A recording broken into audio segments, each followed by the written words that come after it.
Pouca gente sabe, mas o Brasil já esteve a poucos passos de se tornar uma potência nuclear.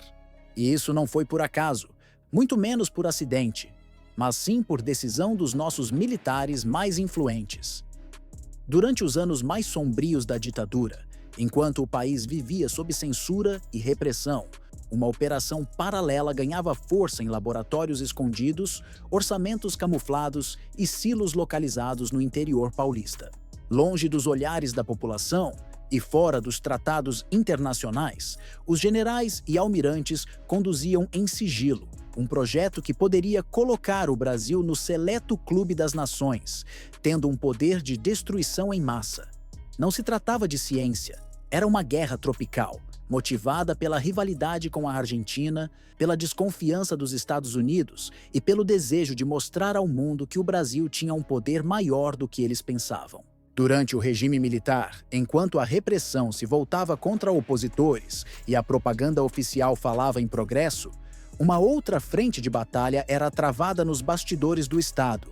Era a batalha nuclear. Não havia manchetes e nem discursos a respeito. Os oficiais da Marinha e da Aeronáutica estavam incomodados com a dependência tecnológica externa e com a vulnerabilidade estratégica do nosso país, então decidiram agir por conta própria. Eles criaram o que se chamou mais tarde de Programa Paralelo, um conjunto de laboratórios, centros de pesquisa e iniciativas tecnológicas completamente fora do radar civil. Foram financiados por verbas secretas e justificados como uma pesquisa para propulsão naval. O projeto ocultava um objetivo de dominar o ciclo do combustível nuclear até o ponto em que o Brasil pudesse, e se quisesse, fabricar uma bomba atômica. A rede incluía nomes que hoje ainda causam silêncio em círculos militares, como o Instituto de Pesquisas Energéticas e Nucleares, a Marinha do Brasil, o Centro Tecnológico da Marinha em São Paulo e centros subterrâneos pouco documentados. Após a redemocratização, os documentos desclassificados e depoimentos de cientistas revelaram o escopo real da operação. Um dos mais emblemáticos foi o do almirante Otton Luiz Pinheiro da Silva, considerado o pai do programa nuclear da Marinha, que chegou a afirmar: se o Brasil quisesse, teríamos condições de montar um artefato nuclear. No coração do estado de São Paulo, em Iperó, foi construído o Centro Experimental Aramar, oficialmente voltado ao desenvolvimento de tecnologia para submarinos nucleares. Mas os corredores de Aramar guardavam bem mais do que isso. Lá estavam centrífugas de última geração, urânio enriquecido e uma equipe altamente qualificada que operava sob o mais alto nível de confidencialidade. Segundo os relatórios posteriores, o Brasil chegou a ter locais preparados para um possível teste subterrâneo. As áreas isoladas, sondadas por geólogos militares, com capacidade para conter uma detonação simulada. Muito possível que fosse uma preparação reveladora. Tudo isso aconteceu num contexto de tensão regional. A Argentina também desenvolvia sua tecnologia nuclear, e embora houvesse reuniões diplomáticas e gestos de boa vizinhança, nos bastidores havia uma corrida, uma disputa não declarada e até um acordo tácito que dizia: vamos até o limite, mas sem explodir nada. O Brasil, com sua extensão continental e riquezas naturais, não podia se dar ao luxo de parecer frágil. Para os estrategistas da época, ter essa capacidade de construir uma bomba nuclear, mesmo que nunca fosse usada, era a verdadeira arma. Mas os olhos do mundo estavam atentos. A Agência Internacional de Energia Atômica começou a pressionar. Os Estados Unidos enviaram emissários para investigar. Havia medo, muita desconfiança e, acima de tudo, o interesse em manter a América do Sul como zona livre de armas nucleares. Em 1987, documentos secretos da diplomacia norte-americana classificavam o Brasil como potencial proliferação preocupante. As visitas técnicas da Agência Internacional de Energia Atômica eram constantemente adiadas, restritas e até redirecionadas. O Brasil defendia sua soberania científica e alegava que não permitiria inspeções que violassem interesses estratégicos. A retórica oficial dizia: não temos bomba, e nem fazemos planos para uma. Mas os gestos e os investimentos falavam o contrário. Curiosamente, mesmo sob pressão, nenhuma sanção grave foi imposta ao Brasil. Talvez porque, nos bastidores, as grandes potências sabiam que era melhor manter o Brasil como aliado do que empurrá-lo para o lado oposto da balança nuclear. Em meio a debates sobre energia, pesquisa e desenvolvimento, surgiu um projeto com nome técnico, aparência civil e justificativas nobres. Era conhecido como Reator Multipropósito Brasileiro, ou simplesmente pela sigla RMB. Foi projetado para produzir radioisótopos para a medicina, onde realizaria testes de materiais e apoiaria a pesquisa científica. O RMB é oficialmente uma ferramenta de progresso, mas por trás dos dados técnicos e comunicados diplomáticos, existe uma inquietação que ressurge entre especialistas e militares. Será que o RMB também pode ser o passo final para uma capacidade nuclear estratégica? Na prática, o RMB é um reator de pesquisa avançado, mas sua existência combinada com a capacidade já consolidada do Brasil em enriquecer urânio, de forma independente, levanta uma pergunta incômoda no cenário internacional. Com o que o Brasil já tem, ainda falta muito para produzir material bélico? A resposta não está nos comunicados oficiais. Desde que o projeto ganhou tração, as declarações ambíguas de oficiais da Marinha e cientistas envolvidos no programa começaram a chamar atenção. Alguns falavam em soberania completa do ciclo nuclear, outros em potencial dissuasório. Mas nenhuma afirmação direta sobre armas, e isso levantou suspeitas sobre o Brasil. O temor não era apenas técnico, era estratégico.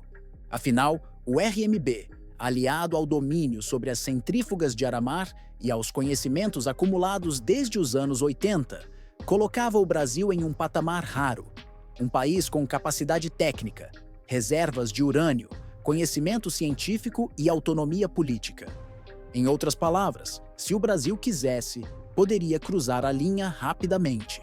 A América do Sul é até hoje uma das poucas regiões do planeta completamente livres de armas nucleares. Nenhuma potência atômica tem base direta aqui, e nenhum país latino-americano detém o artefato. Mas até quando será isso? A realidade geopolítica está mudando. A presença crescente da China na região, o enfraquecimento da influência americana e as crises constantes na Venezuela, Colômbia e Bolívia. Tudo isso reabre o debate sobre a necessidade de uma força dissuasória genuinamente sul-americana. E nesse cenário, o Brasil seria o único candidato viável. Mas nem tudo o que importa está nas palavras. Desde 2018, documentos internos das Forças Armadas passaram a mostrar mudanças sutis, porém consistentes, na doutrina de defesa nacional.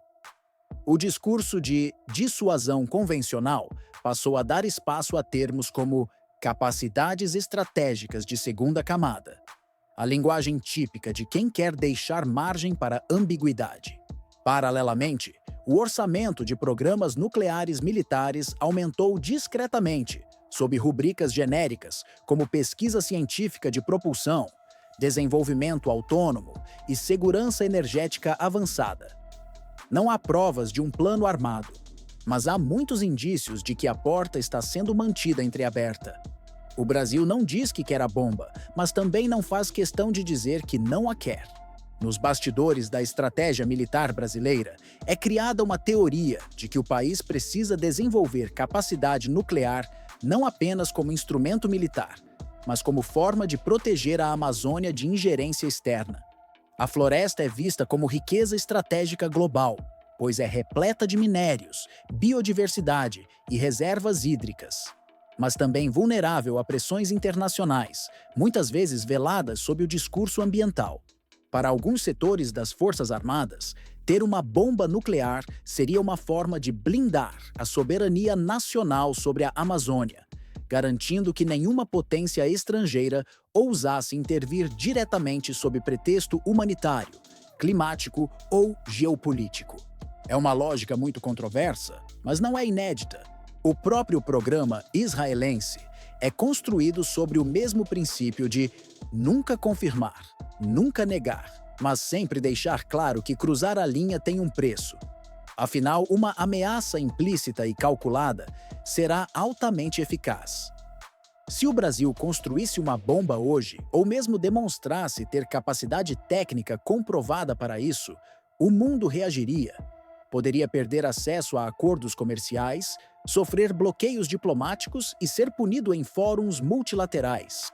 Mas, por outro lado, ganharia status, ganharia poder de veto regional e ganharia um lugar de fala que hoje ainda é negado. Coreia do Norte construiu sua bomba da forma mais escandalosa possível. Índia e Paquistão construíram as suas como forma de equilíbrio regional e Israel como forma de dissuasão. Mas e o Brasil? Estaria fazendo tudo isso para não precisar usar, mas sim para garantir que ninguém mais ouse nos subestimar. O Brasil nunca explodiu uma bomba nuclear, nunca lançou um míssil atômico e nunca declarou intenções bélicas com seu programa nuclear. Mas isso não significa que o país não tenha Estado, e talvez ainda esteja a poucos passos de ter esse poder em mãos. Durante a ditadura, os laboratórios secretos, os silos ocultos e as missões paralelas mostraram que o desejo de dissuasão existiu e foi levado muito mais a sério do que a maioria imagina. Nas décadas seguintes, com o reator multipropósito, a autonomia no enriquecimento de urânio e a evolução doutrinária das Forças Armadas, o Brasil construiu o direito e a capacidade de cruzar a linha. Hoje, o país vive num paradoxo estratégico e não tem a bomba, mas tem o conhecimento. Não testa, mas também não renuncia, e não ameaça, mas também não se ajoelha.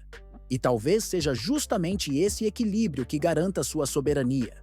Porque em um mundo onde força ainda fala mais alto que tratados, ter a capacidade de reagir é o único caminho para garantir a paz. Compartilhe este vídeo. Comente aqui embaixo. O Brasil deve ou não manter sua capacidade nuclear latente? Nos vemos na próxima operação.